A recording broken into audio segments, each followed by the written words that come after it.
Na Illa de Arousa, un veciño de 75 anos pode pasear ás 10 da mañá, un de 35 pode saír correr a 1 do mediodía e os nenos poden estar xogando ás 8 da tarde. O seu municipio é de menos de 5.000 habitantes, polo que non se teñen que someter ás franxas horarias que regulan as saídas nesta primeira fase da desescalada. Pois non estamos suxeitos a franxas horarias nin por idade, pódese sair ao ter menos de 5.000 habitantes de 6 da mañá a 11 da noite.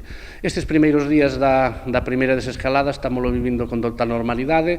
En líneas xerais, os veciños e as veciñas están cumplindo coas exixencias que están tanto no decreto como nas órdenes ministeriais. O goberno local xa tomou medidas no Parque do Carreirón para facilitar que se respecten as distancias de seguridade e non descartan aplicalas noutros espazos, como as sendas. No Parque Natural de Carreirón, que non coñece sabe que podese circular por ambos extremos, entonces o que fixemos foi poñer a entrada do paseo circular de Carreirón por unha banda e a salida por outra, entonces así nunca se cruzan os viandantes. Estáse baraxando tamén nas sendas peonís que temos alrededor da Arousa, tanto na de Bauxas Telas como na do Faro, pois tomar algún tipo de medida tamén para que facilitar que se poida respetar esa separación física. O Executivo está satisfeito co cumprimento xeral que a veciñanza fixo das restricións impostas para controlar a pandemia.